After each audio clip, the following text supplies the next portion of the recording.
that Liverpool lost to PSV. Not only did they lose to PSV, they lost to PSV at home. They lost to PSV at home 4-1. Now, I've made a video not too long ago about how Liverpool was kind of headed in the wrong direction. And since then, they beat Real Madrid and all seemed right with the world. But I'm just going to show you something that is a little jarring to look at in the first place. That Liverpool, the reigning champions of the Premier League, have lost 3 consecutive matches by at least 3 goals, 2 of them to Nottingham Forest and PSV. It is clear that whatever has contributed to this remarkable downturn, which has been disrupted by random 5-1 against Eintracht Frankfurt and that 1-0 win at home against Real Madrid, where everybody thought everything was all right with the world again, whatever is wrong with them is still wrong. But there were people talking about firing Arne Slot, and I also think that is incredibly stupid. But there are a lot of interesting, different pieces to this that I want to pick at, and I'm sure I'm going to miss some stuff that you feel like I should have talked about. But I want to start with the fact that Liverpool, in the last 30-plus years, has won 2 league titles. Those. Jurgen Klopp got one of them. Right? Jurgen steered his team past an all-time Manchester City to grab one title. And the other one was Arne Slot. He made it look easy. Sure, he kind of inherited the team that he went on to win it with. Sure, Manchester City wasn't the team that they were before. But you know what? Nobody gives a shit. Nobody talks about the fact that Leicester City won their title with 80-something points.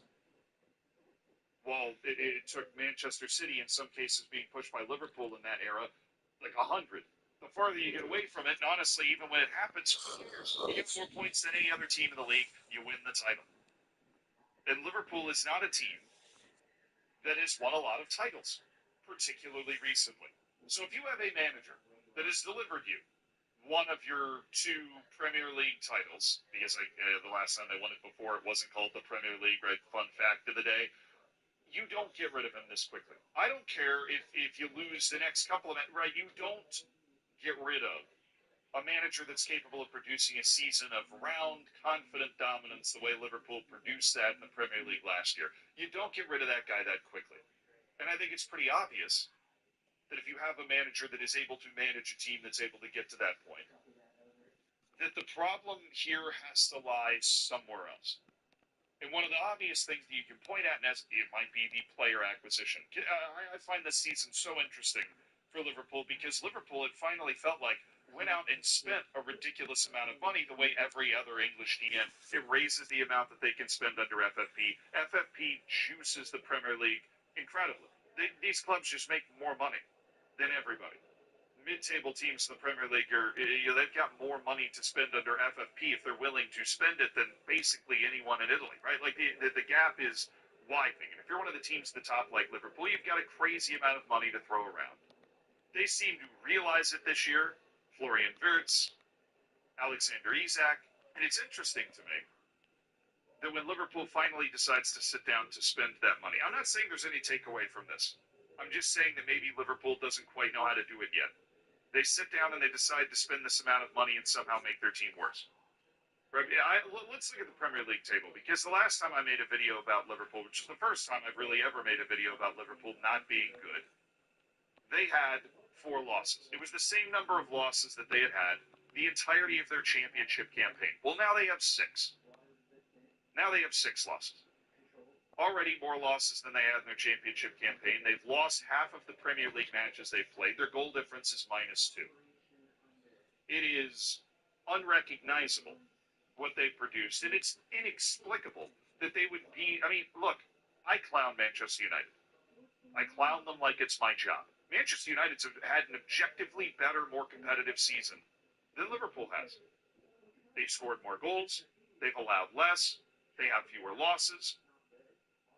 They've gotten a result in 8 matches instead of 6. I mean, obviously, I'm just pulling random numbers from looking at the table here, but they're ahead of Liverpool right now. Both of those are on goal difference, but, I mean, part of that is not getting blown out 3-0 by Nottingham Forest. I know Sean Dyche has got, some sort of magic superpower for just inserting himself into a team and instantly being able to win in impressive fashion. Like survival of the fittest sort of Sean Dyche football, but 3-0. I mean, Liverpool had a mystique at home. There used to be those records that now feel like ancient memories of Virgil van Dijk hasn't lost at home in like 3 million matches, 100 matches, 50 matches, or whatever it was. Right? This group of they've lost at home once in 4 or 5 years. They just lost 3-0 at home to Nottingham Forest and 4-1 at home to PSV in back-to-back matches. My biggest takeaway dropping into this video is I'm like, look, I don't think you get rid of Arne Slot. I think it's clear Liverpool is having some growing pains with learning how to spend the ridiculous amount of money they should be able to spend. But something weird is going on here, and I don't really know exactly what it is. There is no real rational explanation for the fact that Liverpool would be this much. I mean, you had a 3-0 loss at home against Crystal Palace. How many of these losses are at home? That's the thing. When Manchester City was struggling last year, and I don't mean to separate, you could still see Manchester City in there. And this point might land for some people, it might not for others, but hey, I'm your lunch table companion, and I'm sitting here with my post-Thanksgiving ideas. Maybe I'm still suffering from a meat-induced stroke. Maybe I'm making this video out of a coma. I have no idea. But at least for me, when you watched Manchester City, when they were struggling last year, it was still Manchester City. You could feel the Manchester City in there. You could feel it. They just weren't scoring. They had no product in the final third. That last bit of creativity wasn't there, but they were still playing that way. Right? They were still in control of the game. They were still boring. They were still suffocating the game. For Liverpool, there is a noted lack of sharpness in this. It feels different. It feels like Liverpool is not trying. It feels like they're not paying attention. Like in a lot of these matches, the possession and the shots favor Liverpool pretty dramatically, which obviously analytically you're going to say, well, over time, Liverpool's going to kind of balance it out because they're in control of the better team. But the XG continues to be very close, which means the teams that Liverpool is playing against, they're getting huge opportunities. Out of the opportunities that they are getting, they are massive. On average, the chances that Nottingham Forest and PSV are getting are way better. Like, Liverpool's just not locked in. What makes a championship team, what makes a club like Liverpool so good over the amount of time that they were great, which they're not great anymore. I think that's pretty obvious. We look at the Champions League table, which I kind of wanted to look at as well. They're still not in a terrible spot, so I'm not trying to overdo this, right? But they are in 12th after 12 matches. They get 18 points out of 12 matches. They're sandwiched between Everton and Brentford.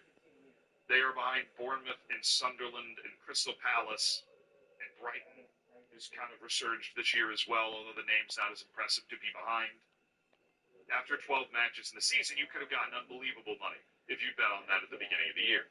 I mean, you would have thought there wouldn't be that number of teams total, regardless of the name of the team in front of Liverpool at this point in the season. But that sharpness, that, competitive champion's edge was gone. Obviously, which led to me making this video initially when they lost 5 straight out of nowhere. And it continues to be gone. It continues to be gone. Right when it looked like it might have been fixed, whatever is wrong with Liverpool continues to haunt them. And one of the most crippling things you can go through as a sports team, any sport, is if you have a mystique and feel. Liverpool's a tough team to beat. Right? They have that champion's mentality. You're always going to have to fight tooth and nail for it. And that mystique goes away, everything gets way harder. Because now, if you're a Nottingham Forest, if you're a PSV and you're playing Liverpool, you have a chance. You feel like you have a chance. There's an old Roman gladiator, right, who said the only way you could guarantee you would win every fight is if the other opponent already knew they were going to lose. Or if your opponent already knew they were going to lose.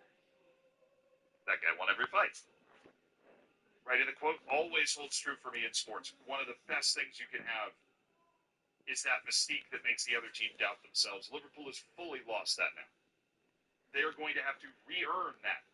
And to be perfectly honest, they don't look like a team that's going to be able to go out and re-earn that. And I mean to overreact here because we are talking about a team that literally beat Real Madrid earlier this month with the consistently good results of Liverpool, right, are not there. They're not a title threat. They're not going to be a title threat. And they're going to have to, they're going to have to figure out what is causing these problems. Why their defense is so bad. Why Virgil van Dijk feels the need to just reach up and smack a ball away to kick off that PSV match with a penalty. I mean, that sort of play almost looks like they've been paid off. I know they haven't. I'm not making some wild accusation. But it's like their brain is glitching out. And they're just not able to play with that precision with the organization that they're supposed to play with. They're still really good players. It's like Florian Wirtz and Alexander Isak and Virgil van Dijk and Andy Robertson. It's not like any of these guys, Soboslai, these guys haven't forgotten how to play.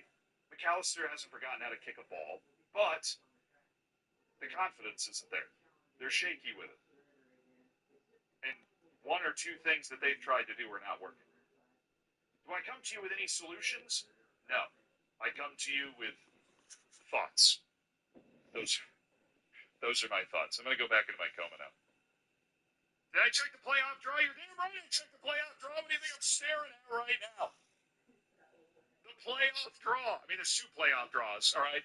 And we obviously need to look at and react to both of them because holy playoffs. New Caledonia and Jamaica playing for the right to play DR Congo for a spot at the World Cup. Obviously, Jamaica should probably be the one that's winning. That's got to be Jamaica. New Caledonia lost 3-0 to New Zealand in the Oceania final. Now, granted, all three of those goals were scored after the hour. New Caledonia is not as bad as you think they are, but they are still not good enough, I think, to beat Jamaica in a must-win match. Granted, Jamaica has a special amount of bottle in there. Like Jamaica, they bottle so hard. Like genuinely professional bottlers. Suriname beat Bolivia, Iraq beat Suriname, yeah. Probably. I mean, Bolivia is just you have no idea what the hell you're going to get. The elevation is going to determine how good the team's going to be. I struggle to pick Suriname, though, dude. I'm not going to lie. I really struggle to pick Suriname. They were so bad. So, Suriname has played one match with the lights on. Like the really bright lights on them. And it was that match at Guatemala, and they choked so hard. They choked so hard. I mean, DR Congo, somebody said, I don't think any of these teams should be at the World Cup. These are the last two spots that are given at the World Cup, so obviously they're going to be given to some surprising teams. That being said, DR Congo did knock out Nigeria and Cameroon. So, I don't know what else. Yeah, no, I mean, it's more, if you're looking at the Intercontinental Playoff in a 48-team World Cup, this is the deepest cut of a newly expanded World Cup. So you're going to see teams that you're probably not familiar with being at this level before.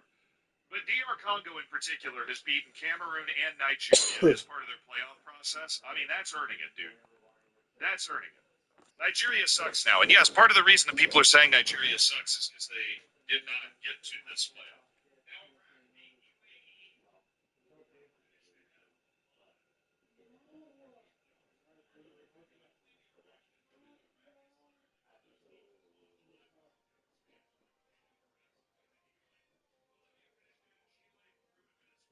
That's how they earned their spot here. And Suriname finished ahead of Guatemala and El Salvador.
might just be one of the biggest and most exciting talent out of Cobham. English, and there's a kid with black gloves on. What's that with your gloves on? You don't want to know any better. So what do you mean? He says, that's Tarab. He says, he's a Moroccan from Tottenham. He said, he'll get you the sack. Waste of space. All right. So I watched this game. I'm watching this kid. Wow, I've never seen a like. Summerhead's ability. But what he was doing, he was getting a ball off centre half, nutmegging somebody, losing it, and they were scoring. So I pulled him over after on the pitch. It's my first game. I'm going to play you. And if you're shite, I'm going to play you the next game. And if you're shy, I'm going to play you the next game. Do you understand? Because you are going to save us. So then I got all the other lads without. And I said to the lads, right, anybody gives him the ball in our half, it's a 50 quid fine.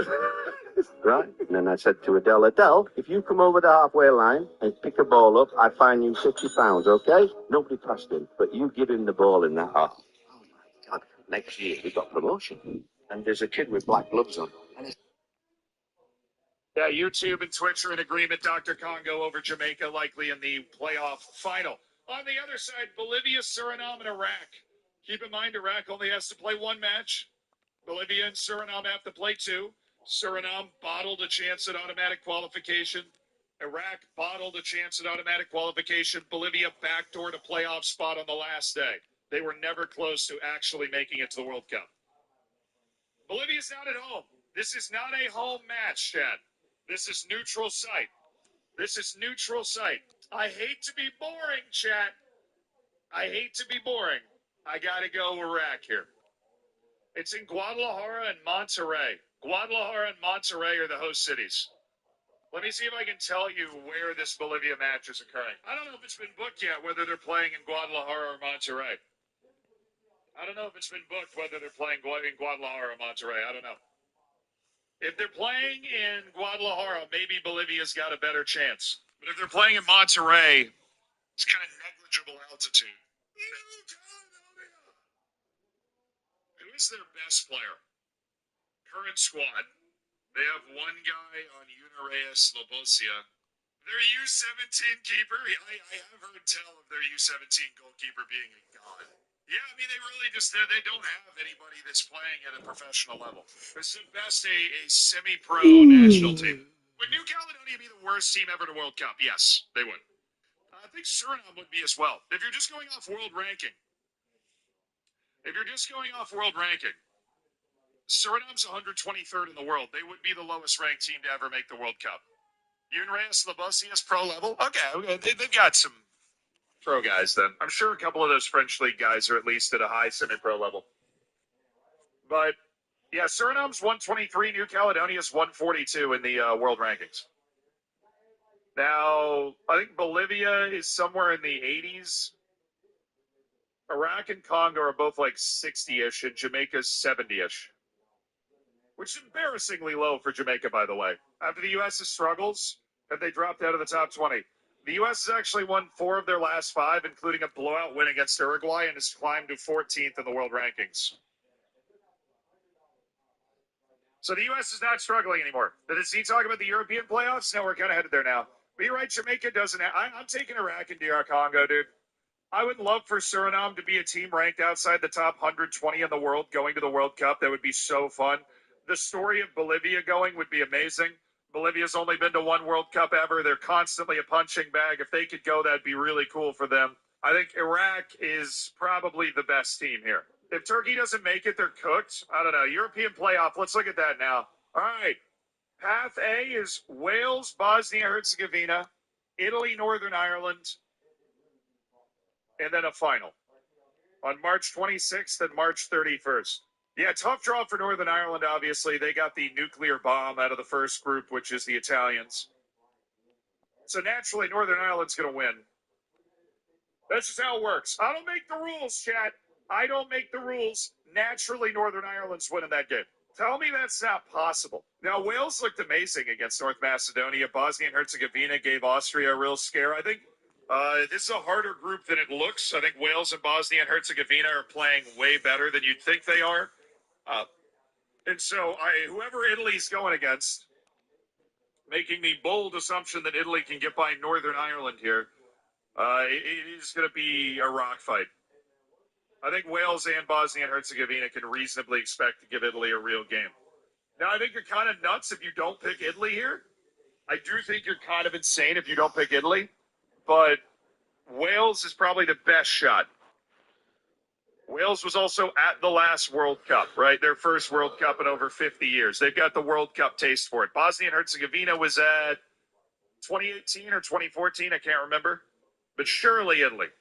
Italy did not get hit with like a overly hard draw, that's for sure.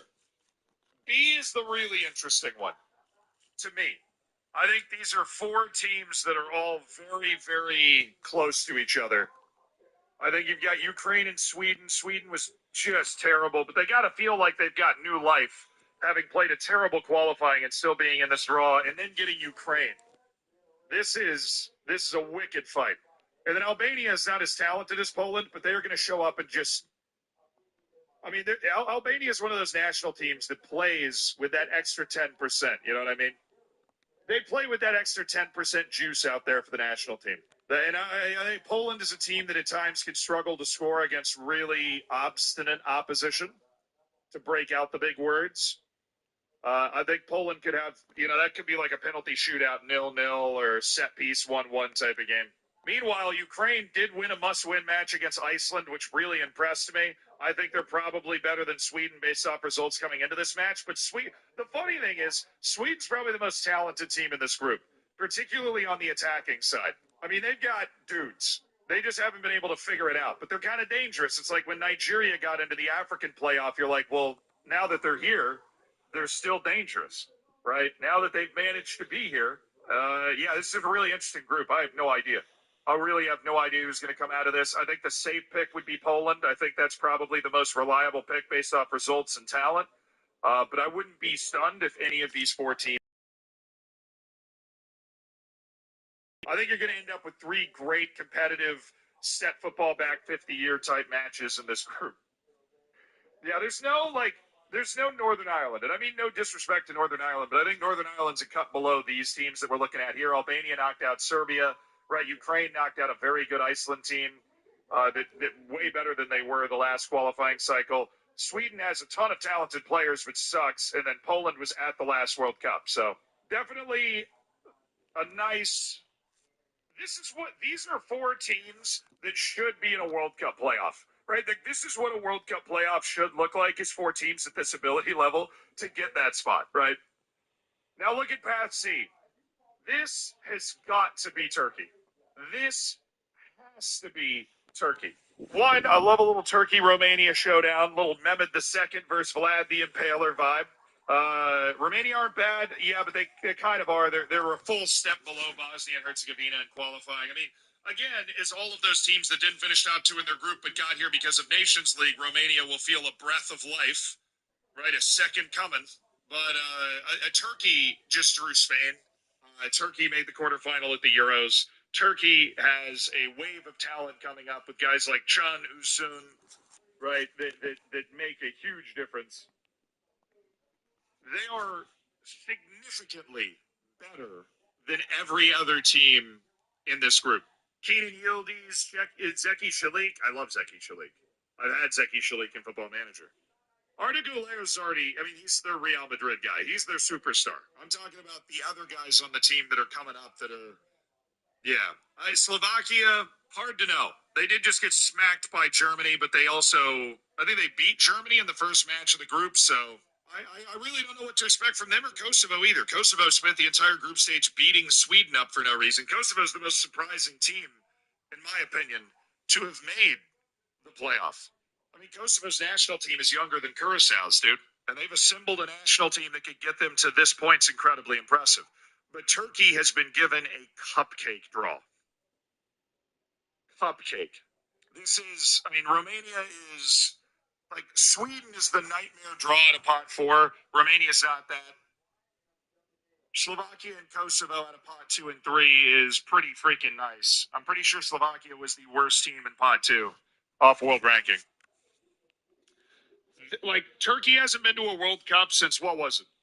They haven't been to a World Cup since 2002. This has got to be it.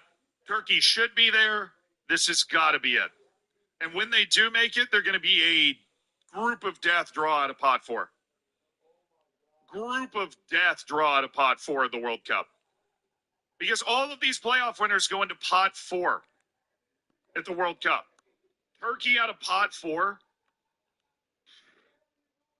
No, thank you. Or Italy pot 4, yeah. No, dude, because the World Cup draw happens before this playoff. They have to be in pot 4. But you can get Turkey or Italy out of pot 4 at the World Cup. I mean, they haven't decided. I mean, that's the way that it has to be. The draw's in a couple of weeks. This playoff happens in March. At least that's the way it worked at the last World Cup, is the European playoff teams were in pot 4. I know, because the U.S. got one of them in Wales.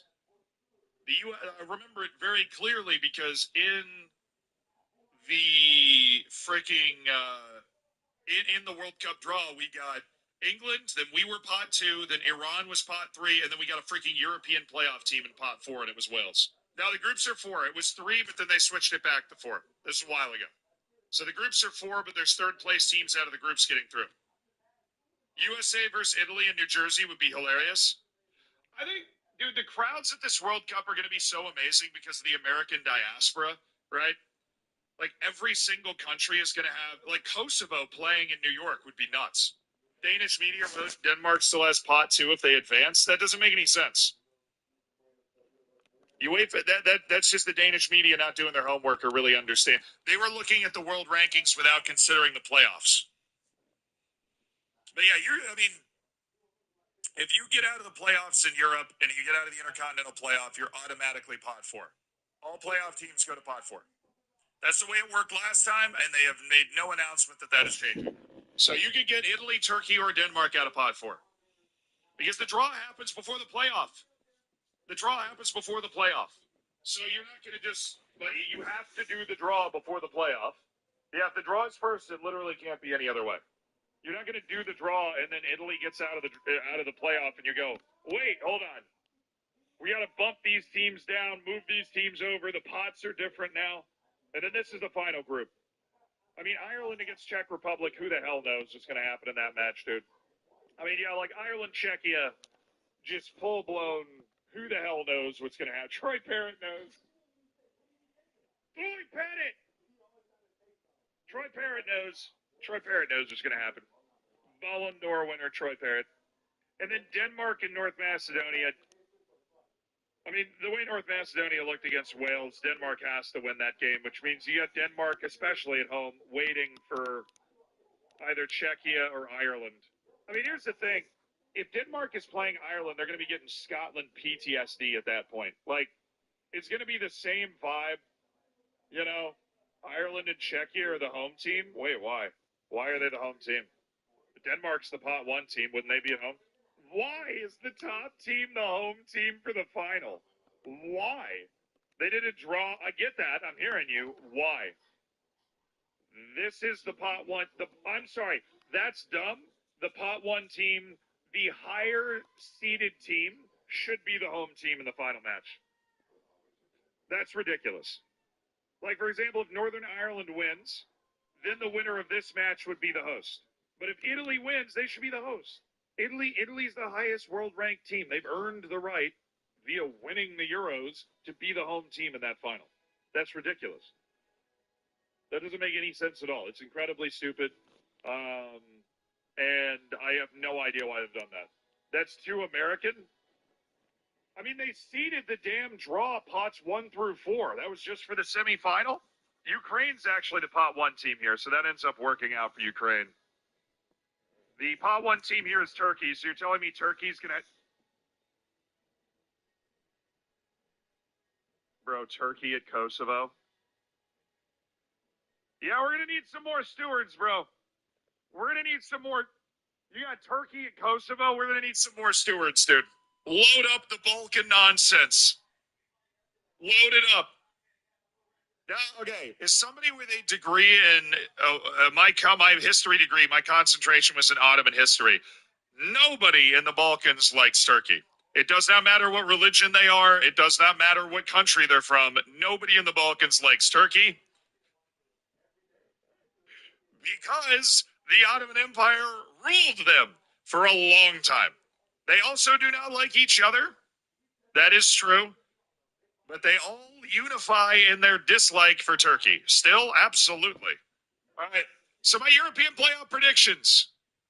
Now that I know they're home, Wales, Poland, Turkey, Wales, Poland, Turkey,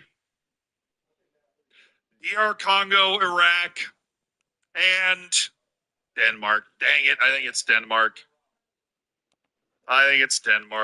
I'm sorry. I know it's boring. I'm sorry. I know it's boring. It's not what I'm rooting for. It's what I'm picking. I'm rooting for Ireland. I'm rooting for Suriname, chat. But it's not. I didn't pick Chuck. I picked Wales, bro. I picked Wales to beat freaking Italy. What does Italy do if they miss their third straight World Cup? Cry into the beautiful vistas and wonderful food. I don't know. They had to start sending safeties in to try to stop the run, and they couldn't. They couldn't stop Bo Jackson, and he didn't break off any monstrous runs, but he was consistently getting 5, 6 yards a pop. And that adds up, because Michigan consistently was getting 1, 2 yards a pop. That's the difference in this game. And when you can't stop the run, you got to send more guys in. And what does that equate to? You got one-on-one with Jeremiah Smith and Carnell Tate. Good luck, buddy. That's all I'm going to say. And it was pick your poison.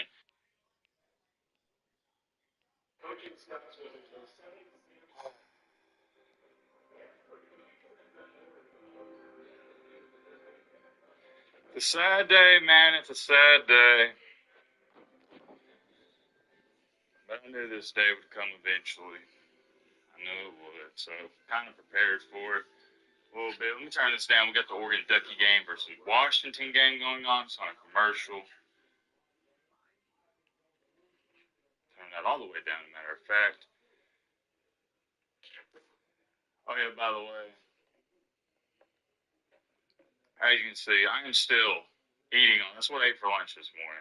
The Bojangles from last night. I can't get over how much food I got for $20.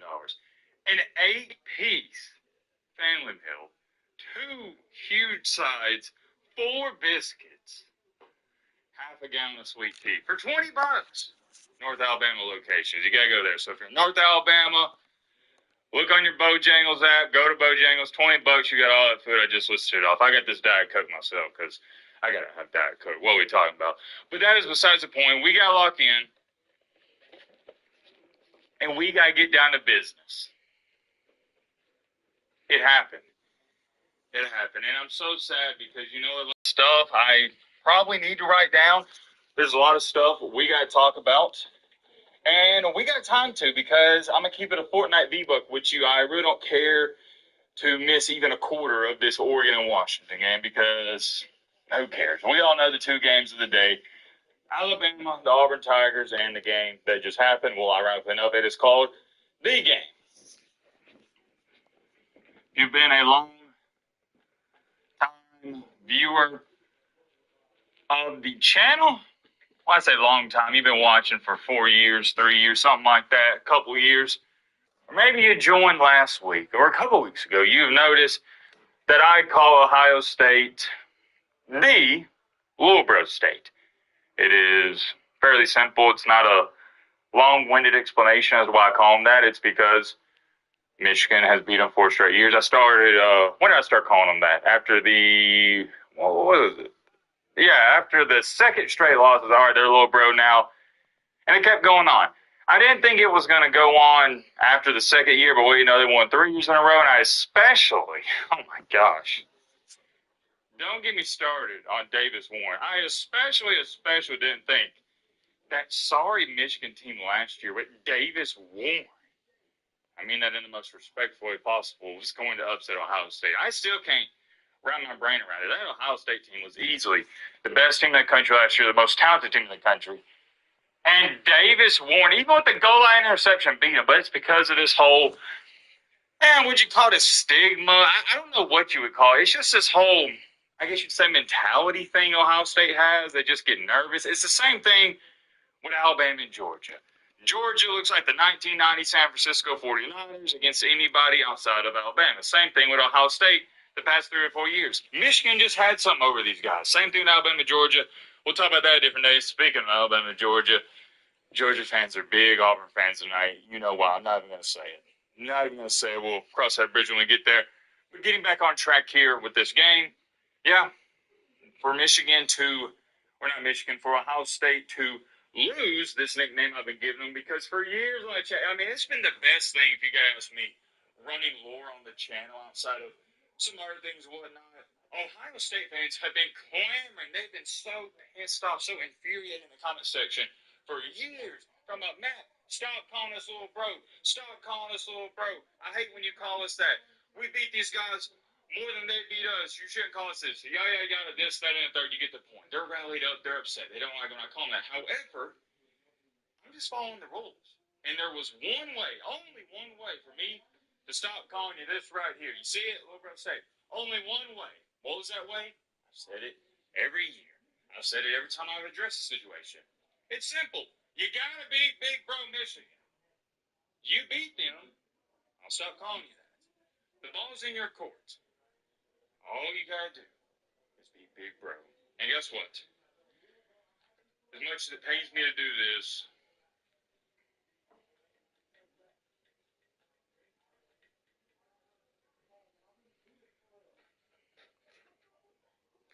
it's over, Timothy and Bobby. No more Lowbro State from now on. It's just the Ohio State. I know. I'm not pleased myself. I wanted it to keep going. And I made this clear in the pregame prediction. I wanted Michigan to win because I want to see the underdog win. They're the underdog. I like seeing upsets. And plus, I wanted the nickname to continue. It was funny. We had a good time with it on the channel. However, this wasn't given. This was earned. I hate to see it go, but you got to do what you got to do. Maybe if Michigan upsets them next year or something like that, they beat them 2 years in a row, we'll start that up. But there's also the conversation. Let me know in the comments. Ohio State fans, I know they're going to be bringing it up. Well, Matt, doesn't this mean you got to call Michigan Lowbro Michigan? I don't know. Because there's a lot of things out there, a lot to unpack, because you only beat them once, all right, in 5 years. I feel like Ohio State would have to beat them 2 years in a row for me to call them Lowbro Michigan. But that's a different conversation, a different video for a different day. Let me know your thoughts on that. Getting on track, let's erase this with the game itself. I do have some fun facts I want to show you. I'll talk about the pregame prediction. Oh, yeah, by the way, you know what Matty Boy's prediction was for this game? We'll go over here. Actually, well, I'm not even going to write out. Actually, yeah, I already got it. I was just going to put MBG, but we'll do That'd Be Great options already. By the time I erased it and wrote MBG, it would have been the same. That'd Be Great prediction. Do some of y'all remember it was Ohio State, we'll go right here, 31, Michigan, 4. Come on, Matt. You can write better than that. 14. Y'all see that? Get out of the glare. There you go. Ohio State 31, Michigan 14. The actual game itself was 18. What was it? Was it 27? I think it was, yeah. 20, it just wrapped up. I will double check. 27 to Michigan's. Why am I putting a comma there? All that was bad. I'm just rewriting all that. Michigan, 9. I'm not the sharpest tool in the shed, but that is an 18-point deficit, 18-point defeat. I'm going to double check that before going any farther, just to make sure I didn't forget anything. Where's the game at? Come on. Where are you at? Yeah, 27-9. Not too bad, not too bad.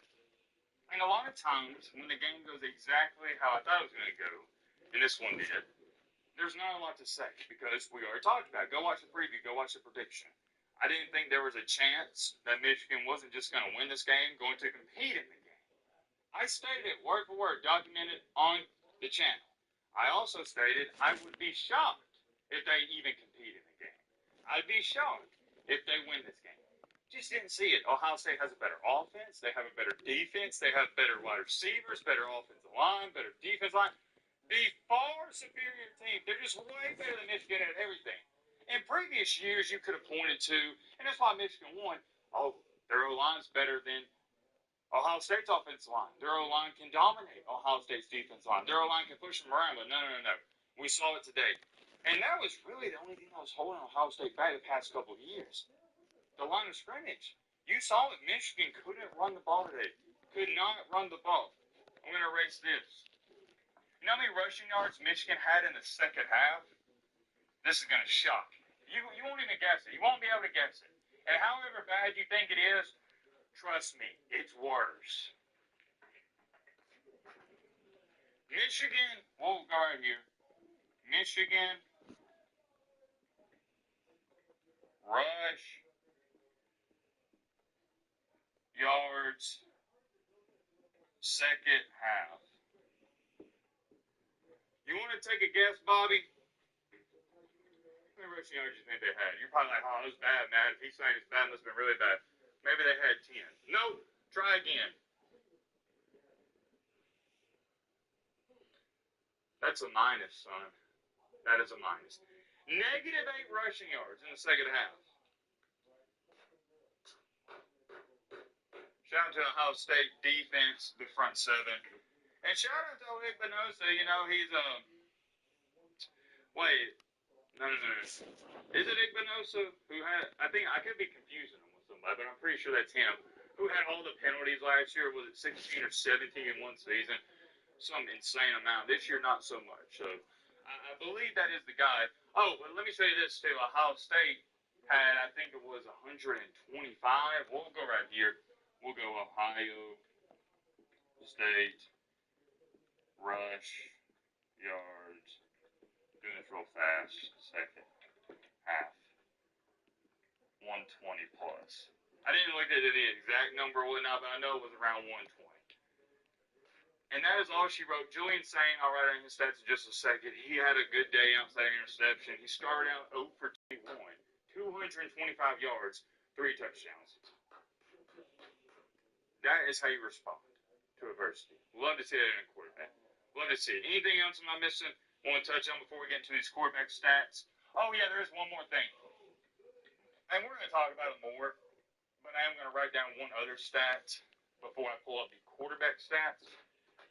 This was kind of irritating me, but I understand it's how Michigan plays. We'll go Underwood. First half. Get a load of his first half stats. And Michigan was in this game. 3 for 5. We'll go. Come on, let's put a comma here.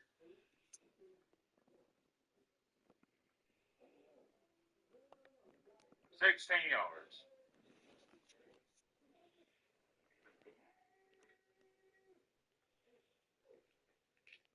Or was it 17 yards? It was something like that. It might have been 17. They changed the box score at the end of the game, so they reviewed some of the plays and whatnot.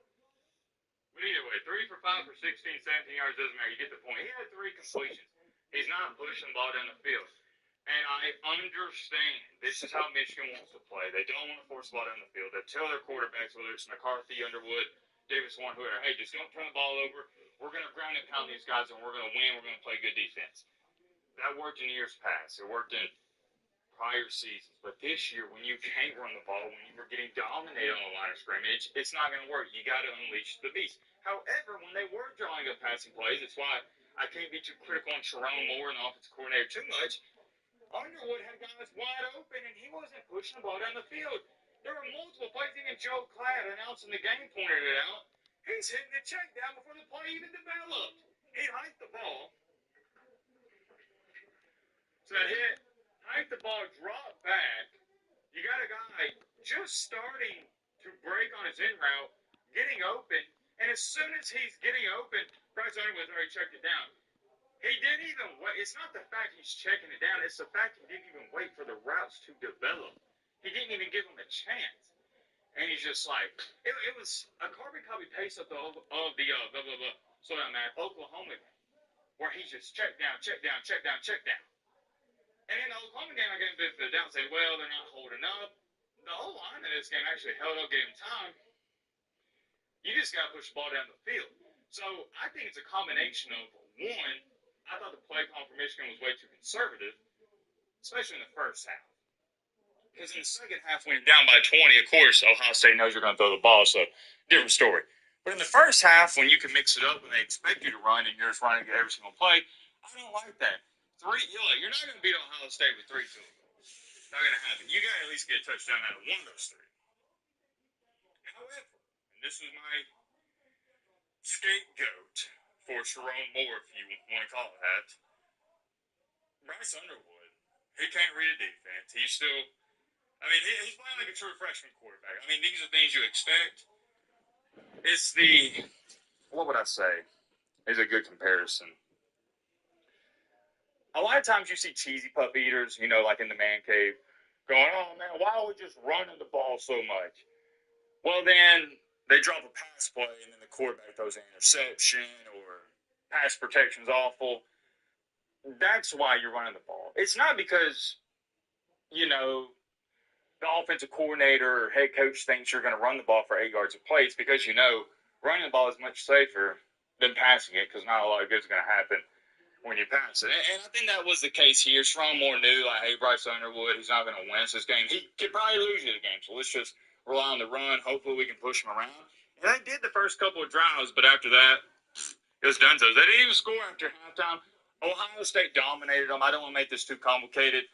What else do I need to bring up before we get into the quarterback stats? I always like to pull those up. I think you guys like that. Oh, yeah, it would have been a big deal if the game was close. The Jeremiah Smith bobble. Here's the only thing I say about it. I tweeted about it. Because there was 2 bobbles. He bobbled it the first time, then it looked like he regained control as he was crossing the goal line. They didn't explain it. But if the officials are stating that, hey, he regained control before the second bobble, then I understand the touchdown standing.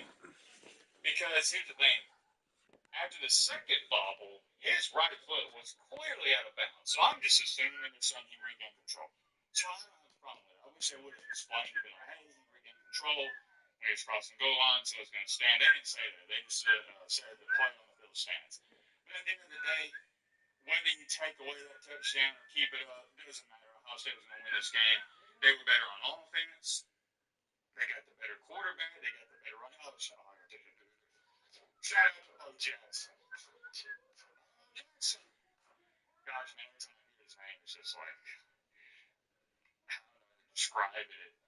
That's so weird. I'm like, what? It's hard for me to resonate that, because Bo Jackson, I think of the Auburn running back, and but Ohio State running back, he's a monster. And that was the difference in this game, too. Ohio State, past few years, wasn't really running the ball well against Michigan, and they've had to abandon the run because it's been the opposite. They were down by 7, 10, 14 points in some of those games, so you got pass.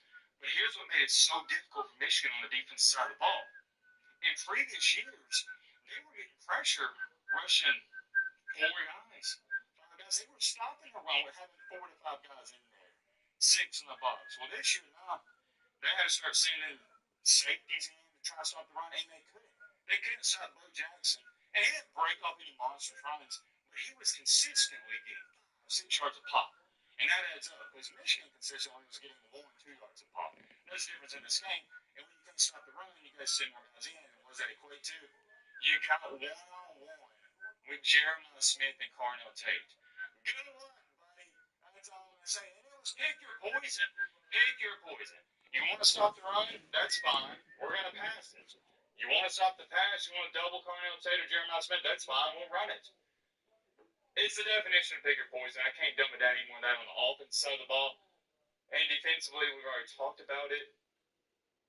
Ohio State's defense is one of the best in the nation. It's just the best team in the country. I don't want to brag on this too much because I don't value preseason rankings.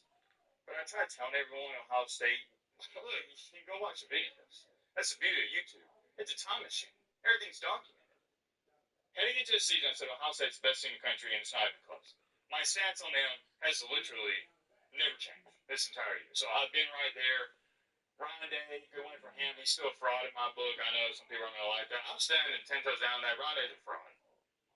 He's a fraud. He was a championship this year, or just had some better coaching performances. We'll see. But I'm not going to sit up here and applaud a man for winning a game he's supposed to win. Let's get that clear. All right? He has a much better team, way more talent. He's supposed to win. He's supposed to win all the games. He lost last year against Michigan. But good win, and I'm starting to turn a corner. All right, Day. I am. Anything else I need to address? I'll get to erase and miss. We talked about Jeremiah Smith, Bo Jackson, Underwood. You know, he was mediocre at best. If you want to say he played bad, I'm okay with that. Yeah, Ohio State, just one of the best defenses, offense in the nation. Julian Sand, Heisman candidate. He's up there with the front runners now.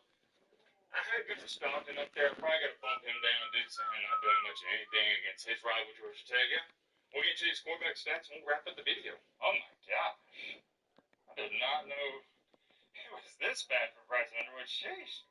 This box score makes it look worse than what I thought it was, at least when it comes to the eye test. Yikes. Not what you like to see. All right. Say it. Really good showing. Really great day. If you got to ask me, 19 for 26. You'll take that. 223, 3 touchdowns. The one interception at the beginning of the game, but the defense held on 3 points. Shout out to the OU defense. Underwood, under 50%, 63 passing yards. Are you kidding me? I'm going to start calling him the check down merchant. 0 touchdowns, 1 INT. I mean, I hate to say it. Granted, the interception was at the end of the game, so it wasn't too costly, but still. Threw that pass way too hard. He doesn't have great touch on his balls, and I know he's a talented player, special player. He's only going to get better from here. But I haven't really liked what I've seen out of him in the 3 biggest games this year. USC, Oklahoma, and Ohio State.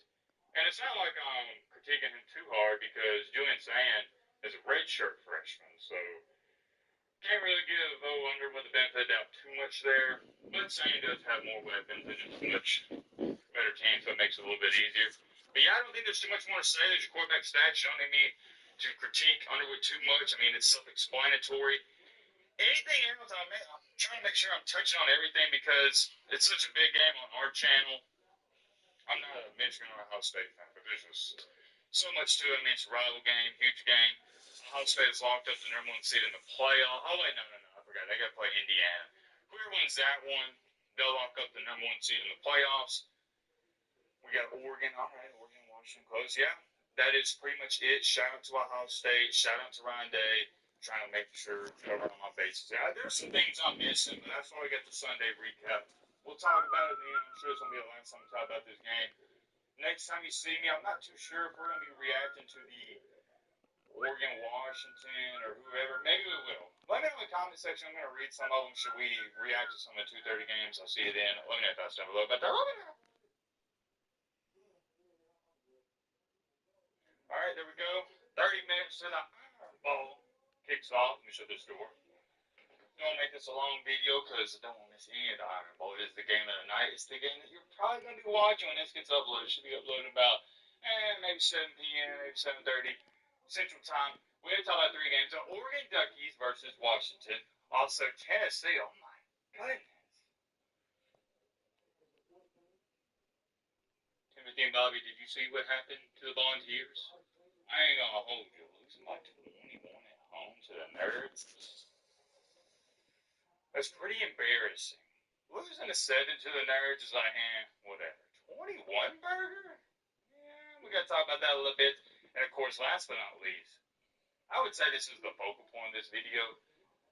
This is going to be me sound like a hater a little bit. Well, not really, because y'all know what hating is. That's when you start attacking people like that reporter attacked kid and you start saying crazy stuff. Like being a hater, for example, is if I were to say Tommy Castellanos has ugly feet. He has a big nose. Because you're not even talking about football at that point. But if I were to say Tommy Castellanos can't throw football, that's all fair. And I think that's all game because you're evaluating his throwing abilities, his on-field abilities. Well, when it comes to Oklahoma, congratulations. I'll give you a nice sarcastic golf clap. You made the playoff. But this is one of the most fraudulent teams. I don't even know. Can you call them fraudulent? Because even Oklahoma fans are tweeting during the game like, yeah, our offense is terrible. John Mateer, I struggle even calling him mid. He is awful at times. I mean, he's almost unplayable. I was starting to think, you know what? Maybe we should bench this guy. I knew they weren't going to do that, but seriously, 3 interceptions. LSU's defense ain't all that. They're decent. I give them on a scale of 1 to 10. I give them a 5.1. They're slightly above average. But he's had problems with interception the entire season. And here's the thing: if he can just take care of the football, Oklahoma's going to win 90% of their games. You saw it against Texas. Why they lose that one? Because he's throwing the ball over like a maniac. Against Bama, fortunately enough, in that one, it didn't turn it over, and the defense won the game. But even in the Bama game, I got to remind Oklahoma fans, you only won that one because Bama beat you. Beat Alabama. Hold on. Let me calm down. You only won because Alabama beat Alabama. The 3 turnovers. I think Oklahoma's offense, you take away the turnovers, the muff punt by Ryan Williams, there's a pick 6 too. You take all that away, would they score 3 or 6 points? They were awful in the Bama game. They were awful in the Missouri. They were awful in the Texas game. I mean, half of the games this year, the offense has been awful. Awful, awful, awful.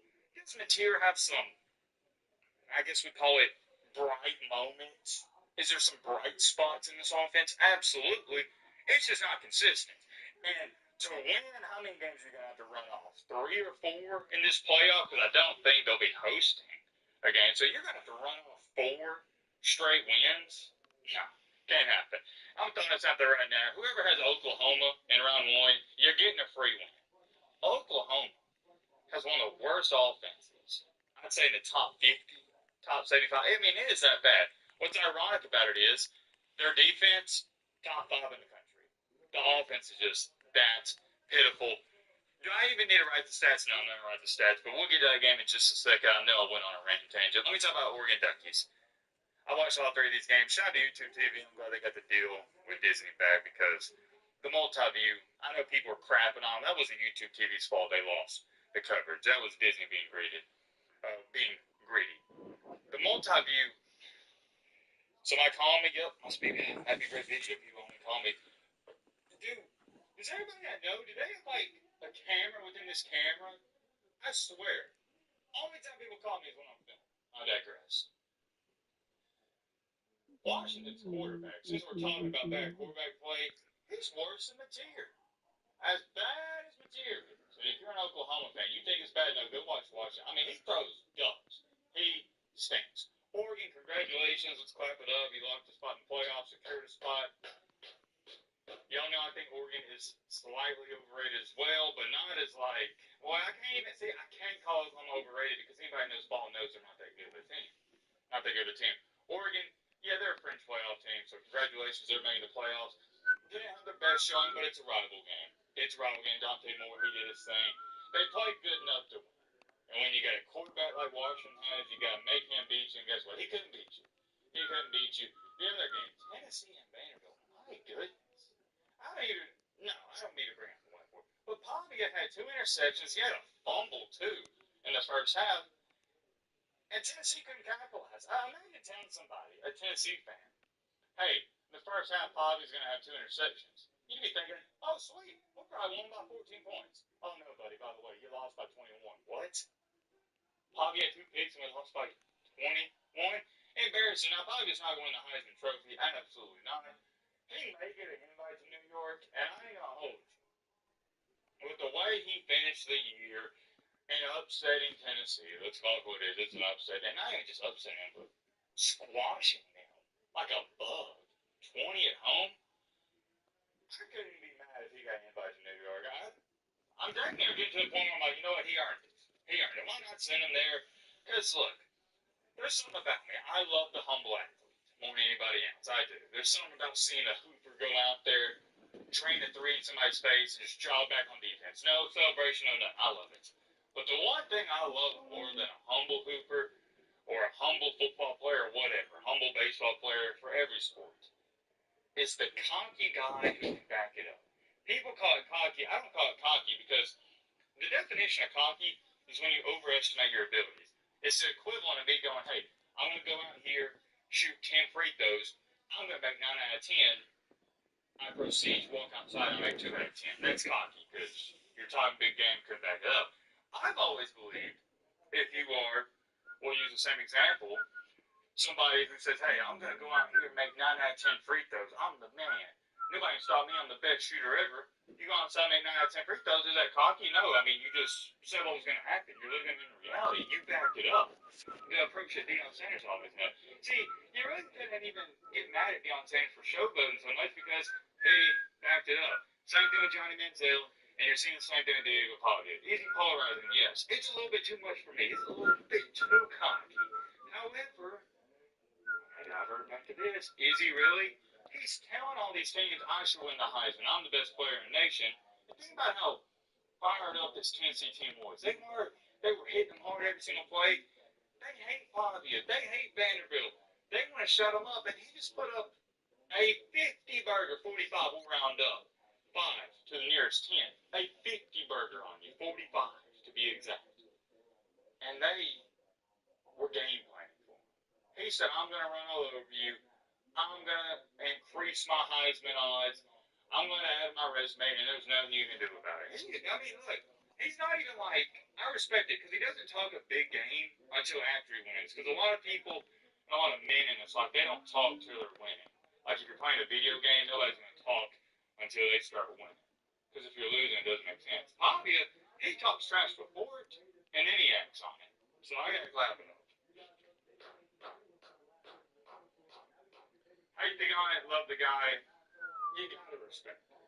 He's earned my respect. On the field. Off the field, is he a little crazy, a little too talkative? Sure. That's for my liking, though. And guess what? It doesn't matter. Pavia, it's not his life goal to make Matt be great and happy. To make Matt be great like him. He's living his life. He's living the dream. He's making millions of dollars. He just let the nerve. We're talking about Vanderbilt to a 10-2 regular season. Now, they're not going to make this playoff. They need way too much to happen. Like, they needed Oklahoma to lose. They needed Oregon to lose. They're not going to make the playoff. But it was a heck of a season. It's a shame they're not making the playoff. It would have been cool to see. Like, for example, I think Vanderbilt will get people more fits and troubles than Oklahoma. Oklahoma, I want to say they suck, but I can't say it because they won all these wins. But if you watch them this year, every single time I turn on their game, I'm like, what? He's not even good. Like, at all. It's just everybody they play makes a disastrous turnover. LSU's quarterback, Michael Van Buren, he was awful today. So as bad as material was, guess who was worse? Van Buren. I know what Oklahoma fans their rebuttal's going to be. They say it every time. Well, Matt, it's not that the other teams are beating themselves. We're forcing the turnovers. I get it, but I think it's one of those double-edged swords. You gotta give credit to Oklahoma's defense, but also other teams shooting themselves in the foot. And Oklahoma just got very fortunate to finish this year 10-2. If you gotta ask me, if you're an Oklahoma fan, I don't expect you to like what I'm saying. It's just how I see it. I got called for how I see it. I'm not here to please you. I'm here to tell you my thoughts and my honest opinion. Anything else we need to address? Not too much to cover in the Oregon game. We got Florida wrapping up the Seminole game. I got it on right here. Show you. Congrats to Florida, I guess. Golly. Since we got the Iron Bowl coming up, I don't want to be this guy because we know how they lost. Man, that Bama lost bad against Florida State, but it's all good. We win. It's all Tigers. We're in. And I'm going to throw this out there on air before this game even happens. Seeing Florida kick this field goal. Yeah, sounds point. We can't beat this sorry Auburn football team. No, they're sorry. We don't deserve to be in the playoffs. We lost to Oklahoma at home. There's just no excuses. No excuses. Oh, it curved in there, 54-yard field goal. That's pretty long for a college kicker. But like I was saying, man, we can't beat Auburn on the road. And I know it's a rival game. I'll be the first to tell you, throw the record in the window. We don't deserve to be in this playoff. I will see you guys in a comment. You know we're going to have a reaction. If we lose, I'm probably going to crash out to saying it now. See you guys there. Bye-bye. Wow. The international break is fun. We'll first start off with CONMEBOL because things are so damn close with only 4 games to go. Excluding Argentina, who have already qualified, from the highest automatic spot of second to the failure, because you will be granted free alcohol at every bar in Paraguay for all of eternity. All Colombia needed to do was win one game to avoid the catastrophe that they saw in 2022, which sounds pretty straightforward and all, but then you have to remember Los Cafeteros were on a 6-game winless streak going into this. But no worries, their next opponents were the Sea Level Merchants, and Colombia produced a convincing 3-0 win, which saw James Rodriguez become the country's leading scorer in World Cup qualifiers. This would also be an emotional ending for James, who was playing his last ever home game in a Colombian shirt, but he wasn't the only one to bid farewell to his home fans. Enter Valencia in his last home game said goodbye with a goal versus Argentina, and Lionel Messi, with the knowledge that this would probably be the end for him in the famous Albiceleste, was in tears during the national anthem. Oh yeah, going back to Colombia for a second, I had a fan message me on Instagram, basically begging for me to mention Diego Moreno, who was called up to the national team for the first time in 9 years. So, you're welcome. And so that leaves us with the spot of the unknown, the position that will keep one country's people dreaming, the playoff spot. Before the window, 3 teams were still in contention. Peru were just hanging by a thread and would have to win both of their games and see a miracle to keep their hopes alive, which they did.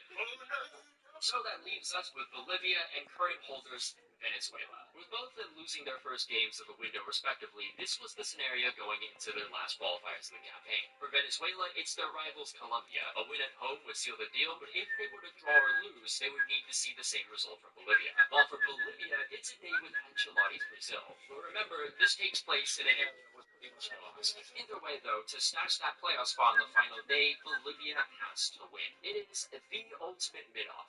The current holders, who are the only South American nation to have never qualified, versus the bandits who haven't seen the world stage since 1994.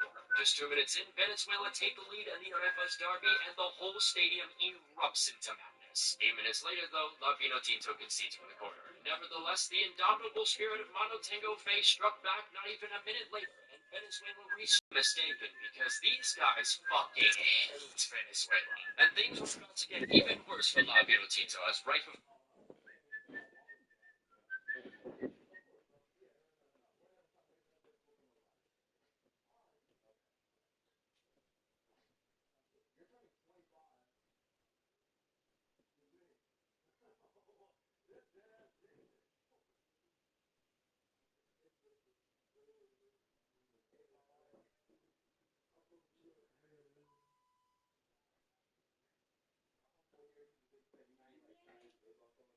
Boy, no.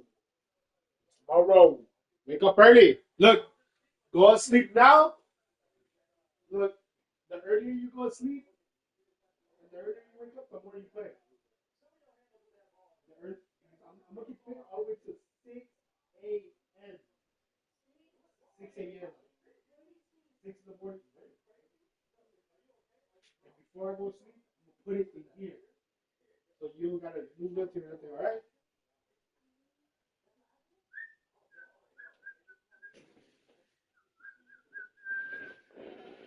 We're fucking cold.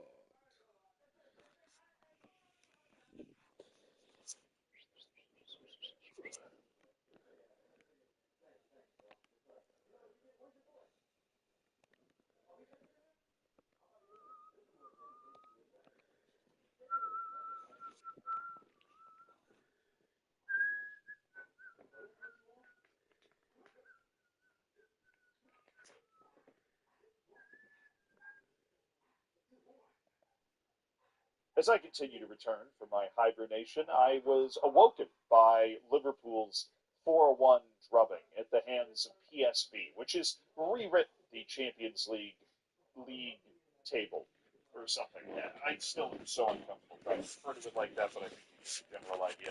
That was not the only super weird result. We're going to go through all of the results, even though I missed a Champions League match day because I may or may not have actually gone outside. We are back, and we start with the single most depressing team, Ajax.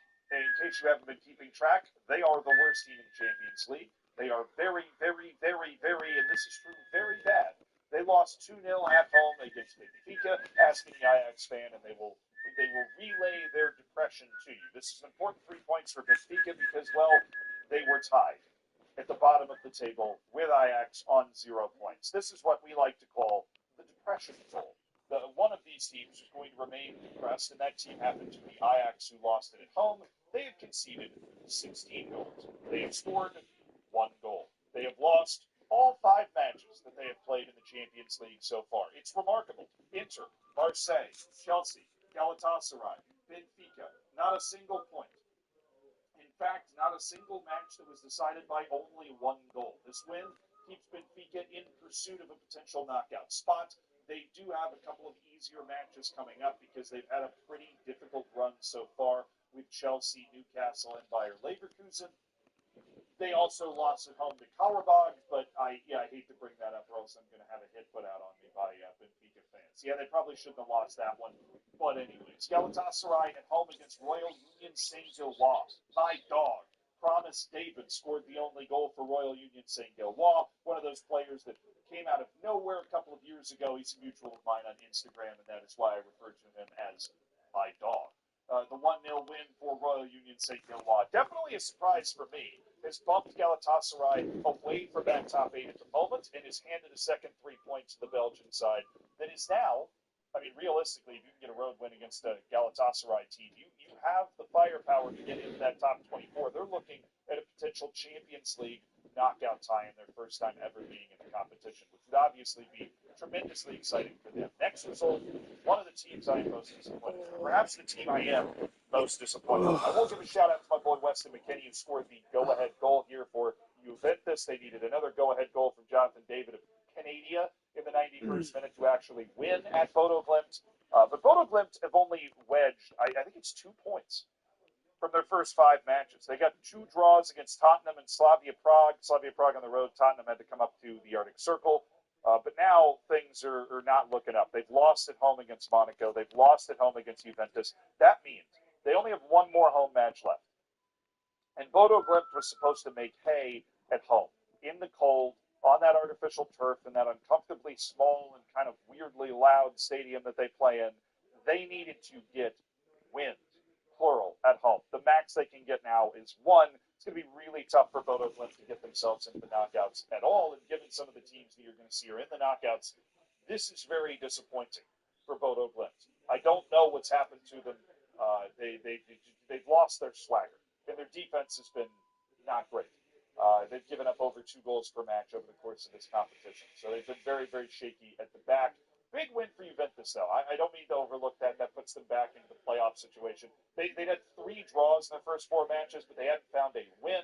So that 91st minute goal from Jonathan David goes a very long way. Doesn't look like they're going to be a top 8 type team in the Champions League, but heaven forbid you miss the knockouts entirely when there's 24 spots. Big result for Chelsea. Obviously helped out by a first half red card by Ronald Araujo. But Chelsea has been resurgent the entire year. They've been a team that has set its sights after spending billions of dollars to build this, to build this lineup. They have set their sights on elevating themselves as a team that is competing in the Champions League knockouts once again, as a team that's competing in the Champions League spots in the Premier League again. This is a huge step towards that. It is also a sign of the fact that both of the teams in Spain still have stuff to figure out. Real Madrid has not exactly been electric in Europe. And in Barcelona, they do not have the same pep in their step as they did last year. Obviously, injury issues for Lamine Yamal have watered things down for them, but there isn't that same... It was pretty clear that Barcelona and PSG were the 2 best teams in Europe last year. And Barcelona has taken a step back from that, or a lot, other teams have taken that step forward to kind of contest. The goals were an own goal, Estevao, and then Liam Delap, who came in for Garnacho a couple of minutes earlier. Estevao continues a very strong, welcoming run with Chelsea. He looks like he's going to be an absolute dynamite signing for them. Dortmund smoked the Yellow Submarine. Battle of Yellow teams here, 4-0. Dortmund continues to be a team that they can't really do it in the Bundesliga, but they are a top 8 team in the Champions League table right now. They've won 3 of their last 4. Athletic Bilbao, Copenhagen, Villarreal with a 4-1 loss to Manchester City in between. This is all, of course, en route to Borussia Dortmund getting knocked out in the round of 16 of the knockouts, as is tradition, right? Dortmund they are who they are.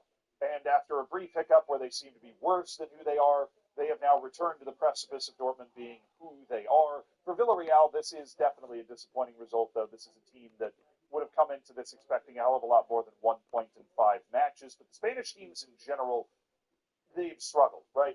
All of the Spanish teams have struggled in this Champions League so far. You can see Athletic Bilbao is also sitting outside of the playoff positions right now. This is not a good look. Barcelona's in 18th, and Real Madrid, after their surprising loss to a floundering Liverpool side, is, they're doing a hell of a lot better than anybody else. I don't know what I'm talking about. But you'll see later that they are still uncomfortable. They're still rebooting, in a sense. So struggles all around. Villarreal is a good competitive team in the Spanish leagues. They have not been able to put it together in Europe at all.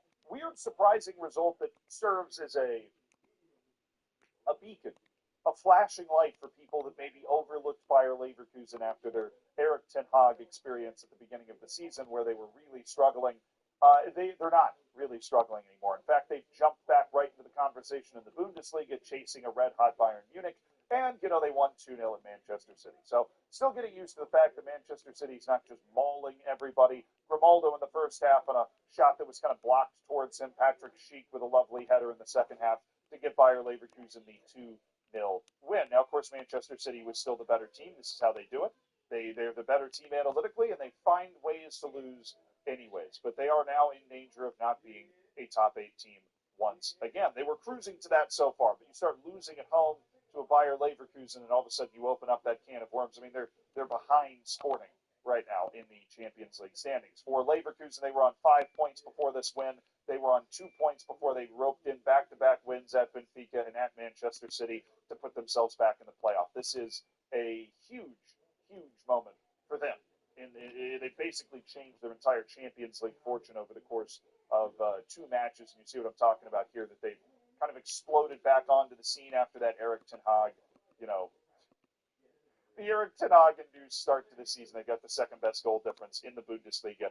And even though Bayern Munich is probably going to be impossible to catch this year, Leverkusen's kind of back where I would say they should be, given the amount of money they got for the Florian Wirtz transfer. And they've had to rebuild a lot of their team, but it's clear that rebuild isn't going horribly. Marseille with a 2-1 win, second half turnaround against Newcastle, who continues to just be Newcastle. Aubameyang with a 2-goal in 4-minute stretch to give Marseille the flying penitentiary the win. Napoli beat Karabakh, which might not look like a big deal. It is. They missed a penalty as well, and before the Scottish Messi, Scott McTominay, gave them the lead. This is the first loss for Karabakh in 5 Champions League matches, and the win for Napoli puts them right next to Karabakh in the table. So this is based off the table. The results so far, an upset win for Napoli. Obviously, it's not actually, but Karabakh, have they done enough to give themselves a spot in the playoff? I don't know. They're probably going to need more points. But the 2 wins against Benfica and Copenhagen that they started out with, the huge home draw against Chelsea in the last match, all of this working in their favor to try and make something happen. But remember, this is a team that had come in and never won a Champions League match before, and now we're talking about maybe their chance to get into the playoffs. So good win for Napoli to avoid any sort of disaster there. And then Slavia Prague holds on for a 0-0 at home against Bilbao. I already talked about the fact that Bilbao underachieving along with Villarreal so far in this competition. 3rd draw in 5 matches for Slavia Prague. Mentioned they'd already drawn Bodo Glimt as well. They drew Atalanta out of Italy. Slavia Prague needs to find 3 points somewhere, and they could absolutely jump into this top bracket. Then on to Wednesday, if you were able to catch some of this action, I'm sure you were paying attention to Copenhagen against Kairat Almaty. Copenhagen jumped out to a 3-0 lead before wonderkid Datsun Sapayev started a little mini comeback that ended up not producing anything for Kairat Almaty. They stay on a single point, while Copenhagen jumps from a point to 4. They're back into it with this win. It was a win they desperately needed to get if they were ever going to get to the knockouts, and they got it. And then the surprise package of the entire tournament. It's either Karabakh or Paphos, who've never even been to the Champions League group stage, league stage before in their entire lives. Well, now they've gone and drawn Monaco, and this is 88th minute own goal nonsense in order to tie things up. But this is a Monaco team that is significantly better than Paphos on paper. A Monaco team that is, with a win, very comfortably in the playoff positions, but instead they draw, and Paphos pulls itself into the top 24. They've only lost one of their 5 matches at home against Bayern Munich. They've drawn Olympiacos, they've drawn Kairat Almaty, they've drawn Monaco, they've beaten Villarreal, which is part of the horrors and trials and tribulations that Villarreal's gone through over the course of this Champions League. But their defense is incredible. They've given up 2 goals in 4 matches against teams not named Bayern Munich. They've scored 3 goals in that time. They're playing a bit of haram ball, but they're doing their job. They are doing their job. Paphos is playing exactly as well as they possibly could have hoped to play. And, I mean, I don't know exactly who's on their schedule coming up next, but would you bet against them at this point? They've got Juve on the road, Chelsea on the road, and Slavia Prague at home. Obviously, it's house money if they can get points at Juve or Chelsea. They can beat Slavia Prague at home. That would put them on 9 points and just might get them into a playoff spot. So this is a team that is worth paying attention to all of a sudden. Arsenal beat Bayern Munich. Arsenal is good enough to win the Champions League. Bayern Munich has been unbelievable this year. They had not lost. They had dropped a point in the Champions League. Now Arsenal's the only team that's not dropped a point in the Champions League. They are really the only team that is comfortably in the top 8 right now with 3 matches to go because of their 15 points. And maybe most impressively, they've conceded a single goal the entirety of the Champions League, and it was in this match to Bayern Munich. It was Leonard Carl that scored before Arsenal was able to open it up in the second half. Arsenal is running away with the Premier League. Arsenal is running away with the Champions League. It is possible, given the struggles we've seen from Barcelona, the struggles we've seen from Real Madrid, the struggles, obviously, that have hit teams like Liverpool and Manchester City. The fits and starts we've gotten out of PSG after their dominant finish to the season last year. It is possible that Arsenal is the best team in Europe. Now, obviously, they're going to have to go out and prove that over the course of the rest of the season, but they are playing like it right now. There is basically an inarguable fact that they are the best team in Europe. The only team you could have debated that with might have been Bayern Munich at the moment, and Bayern Munich caught these hands going to London. So the Gunners right now are there. Their elusive European crown is staring right back at them. Atletico Madrid still going strong. They won 2-1 on a late goal from the long-tenured center back Jose Maria Jimenez.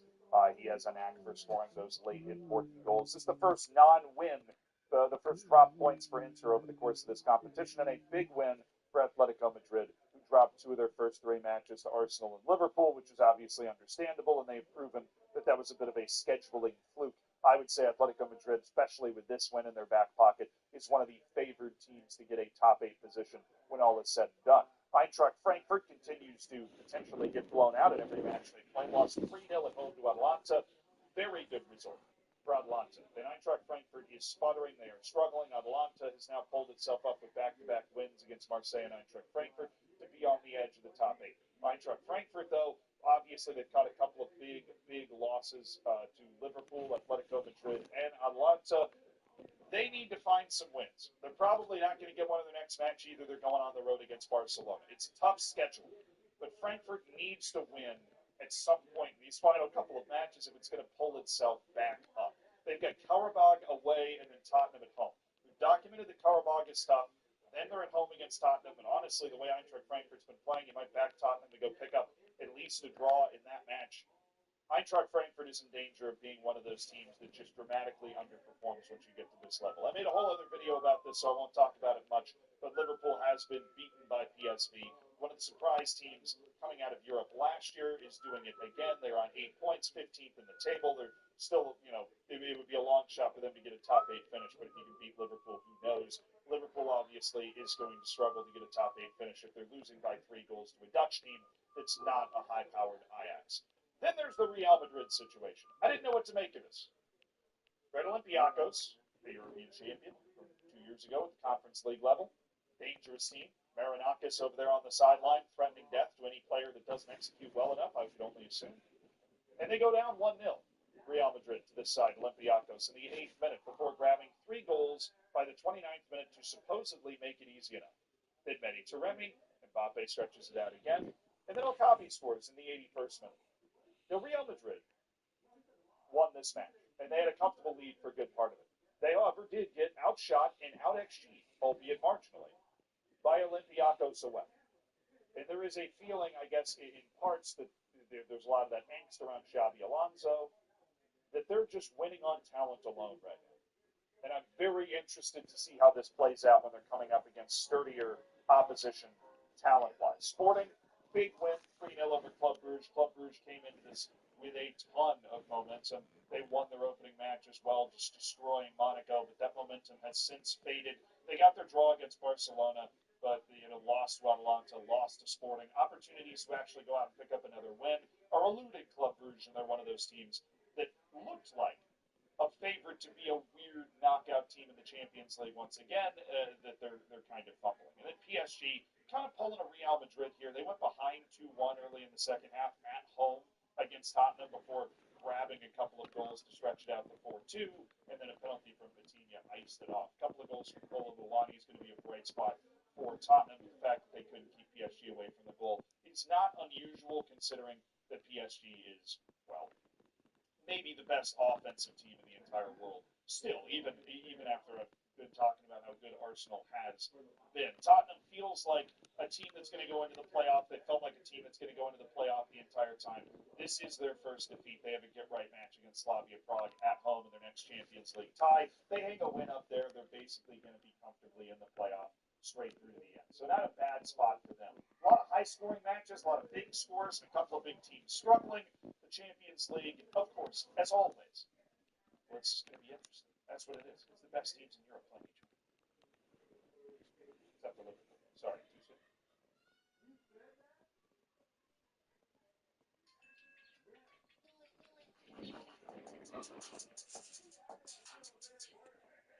Let's be honest. There are zillions of things you'd rather do than look for insurance. Like assembling whatever that's in the corner. Nevertheless, the indomitable spirit of Monotingo Face struck back not even a minute later, and Venezuela restored their advantage over Bolivia. But if you thought Colombia being already confirmed meant they'd not go 100% in this game, you'd be mistaken, because these guys fucking hate Venezuela. And things were about to get even worse for La Vinotinto, as right before halftime, Bolivia win themselves a penalty, and it's converted by none other than their top scorer, Peak Wonder himself, Miguel Terceros. So as things stand, the Altitude Alphas overtake Venezuela. The absolute scenes. But not all is lost for the Venezuelans. There was still plenty of time left. Keep in mind, they haven't lost a single qualifier at home all campaign.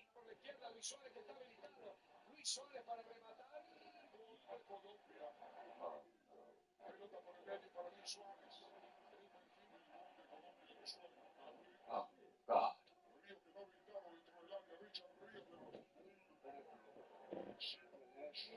Stop this. They're already dead. You've already qualified. What does this senseless beating even attain? She's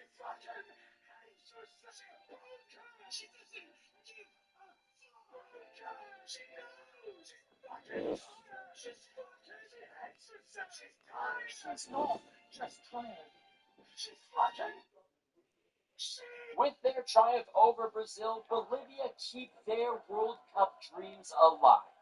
The mountain remains immortal. Over to North America, and we have reached the final round. How this one works is pretty simple. The remaining 12 teams will be split into 3 groups of 4. First place in each group will automatically qualify for the World Cup, while the 2 best runner-up nations will get a second chance in the Intercontinental Playoffs. In Group A, we got Panama, El Salvador, Guatemala, and Suriname.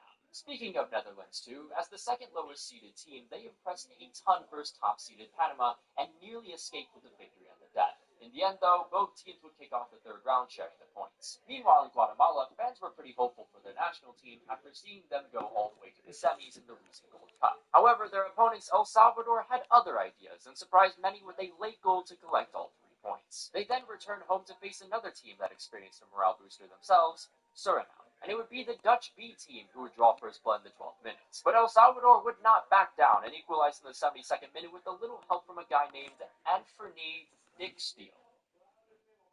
This did not phase the Surinamese against the allegedly racist crowd though, as Duraso Class scores in the 80th minute to win it for Suriname.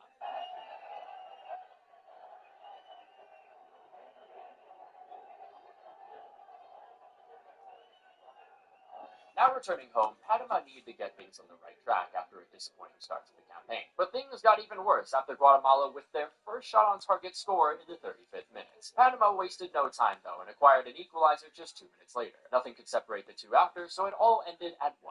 Looking at the table early on, it is Suriname surprisingly on top with 4 points. And because of Panama's underwhelming draws, this sees El Salvador in the runners-up spot thanks to their opening victory. Over to Group B, we have Jamaica, Curacao, Trinidad and Tobago, and Bermuda. Jamaica, for once, didn't underwhelm to begin qualifiers and absolutely destroyed any triangle phenomena in Bermuda. Meanwhile, in the port of Spain, Trinidad and Curacao would begin the third round against each other. It was all Curacao in the first half, but momentum shifted heavily towards Trinidad in the second half. But thanks to some goalkeeper heroics for both nations, the points would be shared in the end. Curacao then went on to play Bermuda at home in an unexpected thriller. The home team built up a commanding 2-goal lead by the 30th minute thanks to former Man United Academy player Tahith Chong. However, Bermuda catch the Curacao defense sleeping not once, but twice, and leveled the score right before the half. But it would be Tahith Chong coming up big once again as he assists the winner for his nation. Then to end off Group B for the month, the EFL Championship was the country made easy work of that to become the only nation to go perfect 6 of 6, which of course grants them the top spot while Curacao trails 2 points behind them in the playoff spot. Finally in Group C, Costa Rica, Honduras, Haiti, and Nicaragua. We kicked off with Haiti versus Honduras, which ended in a goalless draw with Haiti dominating but shooting more blanks than beyond hinge. Over in Nicaragua, Keylor Navas had returned from retirement because it pained him so much that his team was so ass. But come on, Costa Rica, it's Nicaragua. They couldn't even beat Guadalupe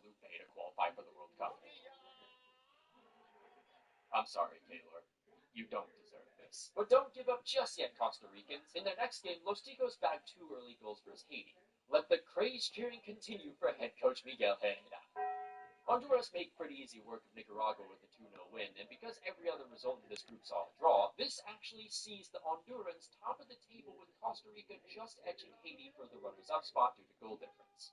At last in European qualifiers, everyone has officially kicked off their campaigns, which only means this shit is about to get so much more confusing for everyone. In Group A, Antonio Rudiger was being put on skates by Slovakia all game, which costed Germany and surprised many as they lost 2-0 in their opening qualifier.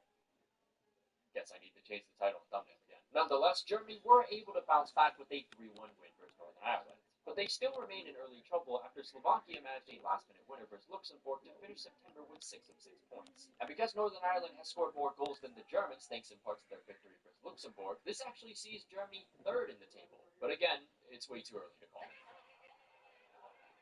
Group B began with yet another Gyökeres versus Sesto derby, and just like the other one, it ended with both of them outscored. Instead, it was Anthony Elanga with a sprinkle of brilliance that would draw first blood for the Swedes, which is cancelled out immediately into the second half by Old Man Olsen. Dear basketball, from the moment I started rolling my dad's tubes out. However, Sweden restored their lead in the 72nd minute, but once more the lead is sabotaged, this time by the abysmal defending in the back. And that would continue into Sweden's next game as Kosovo stunned them with 2 counterattacks in the first half.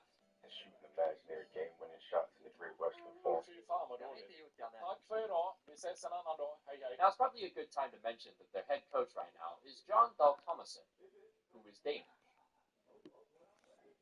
Meanwhile, favorites of the group, Switzerland, took the doubts personally. And maybe that was the wake-up call they needed as they destroyed Kosovo and then Slovenia to earn 6 points for the window. And as a result, they are now top of the group so far with an unexpected contender in Kosovo sitting in the front. Over in Group C, while Forest owner and Greek dictator Evangelos Marinakis argues with Boris Johnson for some reason, the Greek national team continues to look good as they roast the Belarusians in a brazen bull. However, there's still some work to be done in this project as they were then beaten pretty comfortably by Denmark at home. The Danes also picked up a draw away in Scotland earlier in the window, while the team of my other half managed a 2-win versus Belarus. So as it stands, Denmark and Scotland are tied on points with the Danes narrowly above the goal difference, while Greece sit third with a solid pocket of points to take forward. In Group D, Osama bin Didi and France continue to wreak havoc in Europe. With some prime terrorists involved, the French collect 2 wins versus Ukraine and Iceland. Ukraine and Iceland's other opponent in this window were the other genocide merchants. Iceland destroyed them 5-0, while Ukraine, doing what they do best, have an underwhelming beginning to their qualification campaign. And the fans were not happy. As it stands, though, the French already confirmed at least a playoff spot, while Iceland hold the actual spot itself. Group E started with a Euro 2024 rematch between Turkey and Georgia, where the Turks would once again prevail. For a while now, the Turks have shown this brand new chapter. No more disappointment, only excitement awaits. And then they lost 6-0 to Spain at home. And knowing how Turkish fans are, these guys probably had to get back to the hotel with like an armored vehicle. Meanwhile, Spain didn't lose any matches, but Lamine Yamal did lose his passports. But because Turkey allowed Mikel Spain, to the shock of absolutely no one, leaked the group. Group F delighted Turks everywhere living in Berlin, as they and the rest of the world got to see Portugal destroy Armenia 5-0. Portugal then made it 2-2 after beating their toughest opponents, Hungary, in a 5-goal thriller, while Hungary was taking over the reins for Turkey as the false dark horses versus Ireland. Because the moment this team has a minuscule amount of pressure put upon them, they fold faster than Asian Eurovision. But don't worry, Hungarians, at least you didn't bottle as badly as the Ravens in week 1. But Irish people, don't think that these are signs of better times. You are still miserable. Anyways, Portugal lead the group so far with Armenia currently in the playoff spots.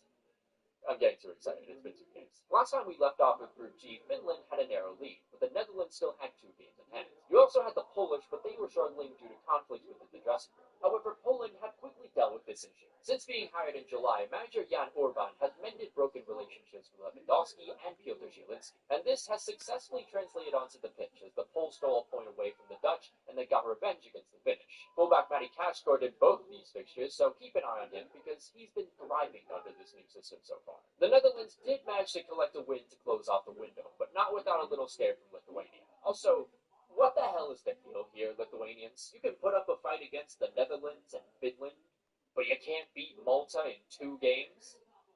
What am I supposed to think of you? But as it stands, the Dutch take the lead in the table with a game in hand. And tied on points with them in the runners-up spot is Poland, who will be very happy with this window. Third place Finland are still in the hunt, but that loss to the Poles has taken a massive hit to their chances. In Group H, Bosnia was proving once more that Balkan blood ages like Shiska Kudo. But just behind them, tied on points, was both Austria with the game in hand and Romania. The Romanians, though, blew a 2-0 lead for Cyprus in their only game, so we can just kind of ignore them for the rest of the campaign. Austria and Bosnia, on the other hand, were going band for band. Both won their first games of the month and then would face each other. 48 minutes played, a Bosnian defender does a bad job of clearing and Marcel Sabitzer capitalizes. 1 minute later, though, 39-year-old Edin Dzeko once more comes to the rescue for the Bosnians. But then, 15 minutes later, Konrad Leimer scores the winner for Austria. Funnily enough, though, Bosnia remain top of the group due to goal difference, but Austria can easily overtake them if they win their next fixture in October. Group I had Norway dominating after they broke Italy, but they weren't done there. In the Norwegians' only game of this window, they made Moldova look as unstable as Transnistria, putting 11 past them. Here's how I'll torture you, David. Number 1, the marrow furnace. I'll inject liquid metal into your bones,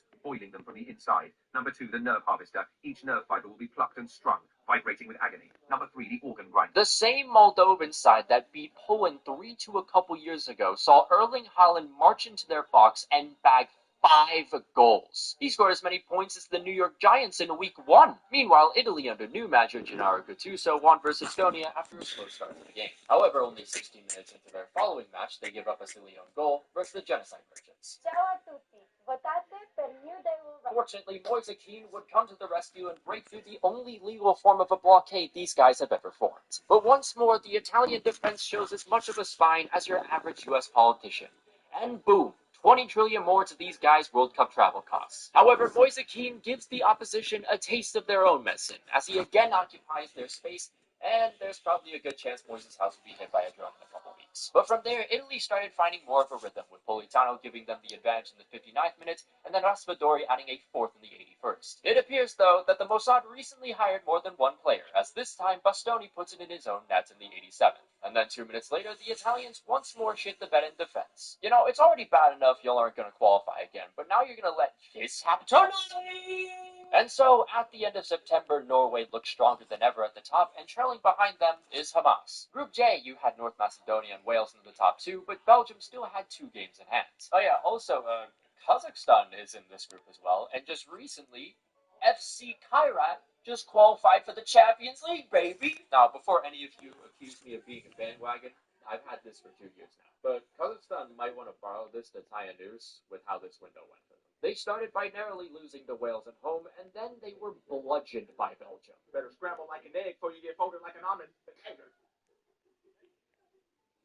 And how about we continue to show some more love to these minnows, because they desperately need it. Liechtenstein conceded a total of 11 goals this window. 5 versus North Macedonia, and 6 versus Belgium. Better scramble like an egg before you get folded like an almond.